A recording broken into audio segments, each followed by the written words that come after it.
Setting এর বিষয়ে কিছু আপনাদের কাছে আমি শেয়ার করব, ছোটখাটো কিছু সেটিং। মোবাইল টেপেন, দেখেন ব্যাক কিন্তু তলে থাকে, সব মোবাইলের কিন্তু তলে থাকে, তাই না?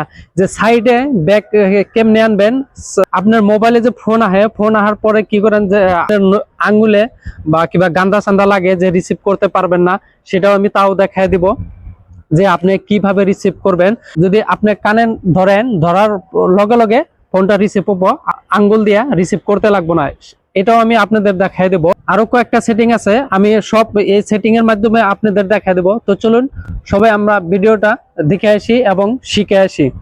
যদি ভিডিওটা দেখে যদি উপকার হয়ে থাকে, তা আমার চ্যানেলটা সাবস্ক্রাইব করে বেল আইকনটা বাজায় দিবেন, অন করবেন। সেটিংটা অন করার পরে এখানে দেখেন এডিশনাল সেটিং, এখানে ক্লিক করবেন। তারপরে এখানে দেখেন সিস্টেম সেটিং, এখানে ক্লিক করবেন। আমি আপনাদের যে বললাম দুই সাইডে আপনি ব্যাক করতে পারবেন, এরকম করে ব্যাক করতে পারবেন। দেখেন আমি ব্যাক করে আপনাদের দেখাবো, এরকম করে ব্যাক করতে পারবেন। তলে থাকে ব্যাক করার সেটিংটা। তো এটা যে ফার্স্টে আপনারা ওয়ান থাকে, আপনাদের যে ওয়ান থাকে, যে এটা অন করে দিবেন, এটা অন করে দিবেন। দ্বিতীয় নাম্বার সেটিংটা অন করে দিবেন। এই সাইডে দুই সাইডে থেকে আপনি ব্যাক করতে পারবেন, ইজি ভাবে করতে পারবেন। তারপরে কি গ্যাসার, এখানে ক্লিক করবেন। এখানে ক্লিক করার পরে উপরে দেখেন, সবচেয়ে উপরে দেখেন স্ক্রিন অফ গ্যাসার, এখানে ক্লিক করবেন। আমি এক সাইডে থেকে আপনাদের সব ছোটখাটো সেটিং আপনাদের দেখাই দিব।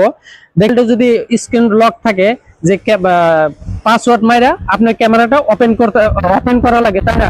যে ওপেন করতে লাগবে না, আপনার মোবাইলটা যদি লক থাকা অবস্থায় আপনি ওপেন করতে পারবেন।